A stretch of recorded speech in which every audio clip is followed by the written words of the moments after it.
किसी ने बड़े कमाल की बात कही है कि दुनिया ने जब जब जोर लगाया मेरी कश्ती डुबोने को, ऊपर वाले खुद आए मेरी नैया पार लगाने को। नमस्ते दोस्तों, मैं हूं आरजे कार्तिक। एक राजा ने भगवान श्री कृष्ण का मंदिर बनवाया और उसमें एक पुजारी को नियुक्त किया। राजा की भी उम्र हो चली थी, पुजारी जी की भी उम्र हो चली थी, और इतने बरसों में एक नियम बना हुआ था कि सुबह सुबह राजा जो थे वो अपने सेवक के साथ में एक माला भिजवाते थे। पुजारी जी उस माला को बिहारी जी को, भगवान श्री कृष्ण जी की मूर्ति को चढ़ाते थे। उसके बाद में राजा जब दर्शन करने के लिए आते थे तो पुजारी जी वो माला भगवान की मूर्ति में से निकाल करके राजा जी के गले में डाल देते थे। ये परंपरा सी बन गई थी। पुजारी जी बूढ़े हो चले थे, राजा साहब बूढ़े हो चले थे। एक दिन राजा साहब की तबीयत थोड़ी खराब थी तो उन्होंने सेवक से कहा कि आप ये माला लेकर के जाइए और पंडित जी को, पुजारी जी को कह दीजिएगा कि आज राजा साहब नहीं आएंगे तो प्रतीक्षा ना करें। सेवक वो माला लेकर के गया, पुजारी जी को दी, बात पूरी बताई। पुजारी जी ने वो माला बिहारी जी को चढ़ा दी और उसके बाद में वो ये सोचने लगे कि इतने बरस से परंपरा चली आ रही है, लेकिन मैंने कभी भी भगवान जी की जो माला जब उतरती है तो उसे अपने गले में नहीं पहना। शायद ये प्रभु जी की इच्छा है, शायद ऐसा अवसर आया कि आज राजा जी नहीं आएंगे और आज मेरे पास में मौका है। तो परंपरा तो थी कि वो माला तो निकालते थे। उन्होंने वो माला निकाली और खुद पहन ली। इसी सब के बीच में सेवक जो था वो दौड़ते हुए कहने लगा कि राजा साहब को वहां ठीक नहीं लग रहा है, उन्हें तबीयत और खराब सी लग रही है, इसलिए वो प्रभु के दर्शन करना चाहते हैं और वो आ रहे हैं, उनकी सवारी आने वाली है। उन्हें लगा कि शायद ये परंपरा टूट ना जाए, वो तो आ रहे हैं।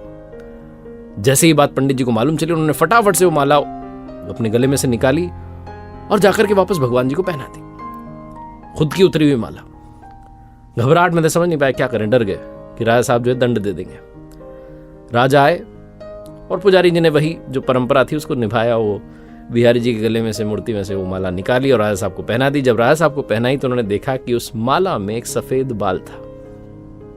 राजा ये समझ गया कि ये जो सफेद बाल है ये पुजारी जी का है। पुजारी जी से पूछा कि क्या इस माला को आपने पहना था, सफेद बाल कहां से आया?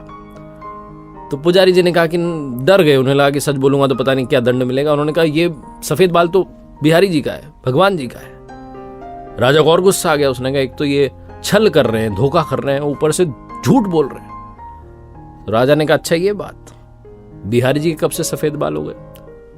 ठीक है, मैं कल आता हूं, श्रृंगार के समय आऊंगा और देखूंगा कि उनके बाल सफेद हैं या काले। अगर बाल काले निकले, सफेद नहीं निकले, तो आपको कल ही मृत्यु दंड दिया जाएगा। आपने इतना बड़ा छल मेरे साथ में किया है। राजा गुस्से में तमतमाता हुआ चला गया।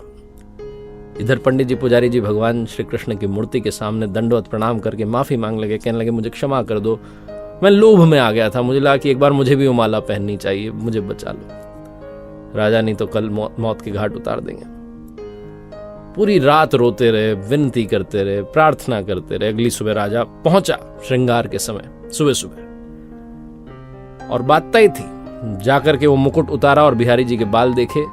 राजा चौंक गया, बाल सफेद थे।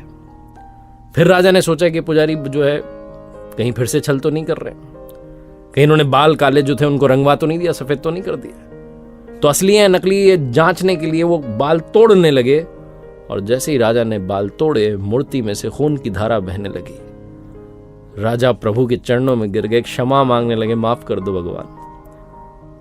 उस मूर्ति में से आवाज आई कि राजा तुमने मुझे सिर्फ मूर्ति माना, इसलिए आज से मैं तुम्हारे लिए सिर्फ मूर्ति हूं।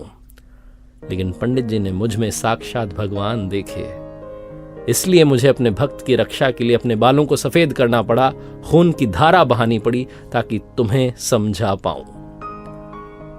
मानना चाहें तो पत्थर में भी भगवान है, भाव बस्य भगवान, जहां भाव हैं वहीं भगवान है। अगर आप वाकई में उनका सुमिरन करते हैं, उन्हें देखना चाहते हैं, तो आपके सिर्फ भाव होने चाहिए।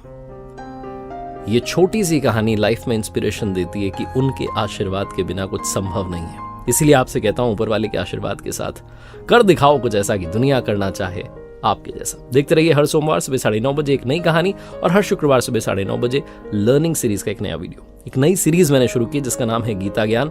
श्रीमद् भगवद गीता के अलग अलग अध्यायों से क्या सीखा जा सकता है, आप देख सकते हैं हर बुधवार सुबह 9:30 बजे। और साथ ही एक नया चैनल शुरू किया जिसका नाम है आरजे कार्तिक एक्स्ट्राज। वहां जाकर के आप मोटिवेशन के अलावा बहुत सारे वीडियोस देख सकते हैं।